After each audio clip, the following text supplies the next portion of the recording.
என் வேண்டுதலை நிறைவேற்றி சூர்யா சார் கையில தாயத்தை கட்டி விடணும். அவரு குடிக்கிறத விடணும். நான் என் வீட்டுக்கு போய் என் அப்பா கூடவும் தங்கச்சிங்க கூடவும் பழைய நந்தினியா என் வாழ்க்கைய மறுபடியும் வாழ ஆரம்பிக்கணும். இதுக்கெல்லாம் நீதான் மனசு வைக்கணும். என்ன ஆசீர்வாதம் பண்ணு தாயே.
அம்மா அம்மா உனக்கு ஒண்ணாகலையே?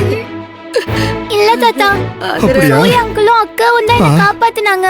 அம்மா ரொம்ப நன்றிமா ஆதிர. ஐயா, நான் எதுவும் பண்ணல. சூர்யா அண்ணன் தான் அவர் உயிரையே பணைய வச்சு குழந்தைய காப்பாத்தினாரு. அவர் உயிருக்கே ஆபத்தான நிலைமையில இருக்காரு.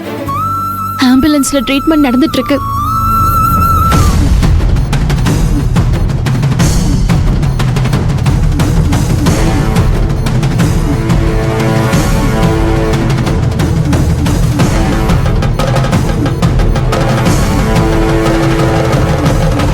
சூர்யா அண்ணனுக்கு எதுவும் ஆயிடக்கூடாது.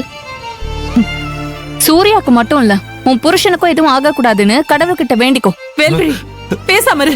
ஏய், எதுக்குடி என் பொண்ணு உண்மையை சொல்ல விடாம தடுக்கிற? ஏய், உன் புருஷன் எங்க இருக்கான்னு இவங்க கிட்டே கேளு. மாமா, உங்க புள்ள எங்க மாமா? மாமா என்னாச்சு? அத்தை சொல்லுங்க அத்தை. ஆம்புலன்ஸுக்குள்ளதான் இருக்க ஆதிர. அத்தை என்ன அத்தை சொல்றீங்க? என்னங்க ஆதிர, என்னங்க?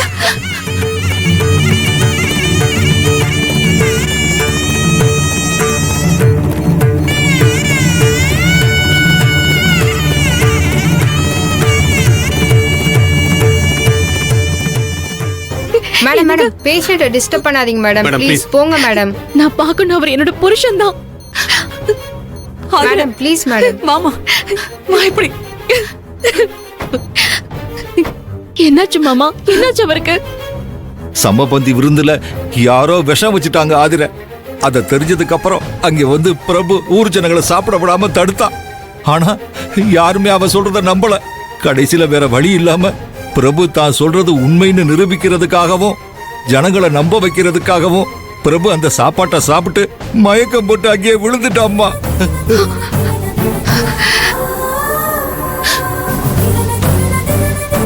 எப்படியாவது இந்த ஊர் மக்களை காப்பாத்துவீங்கன்னு அந்த மெசேஜ் உங்களுக்கு அனுப்புனேன்.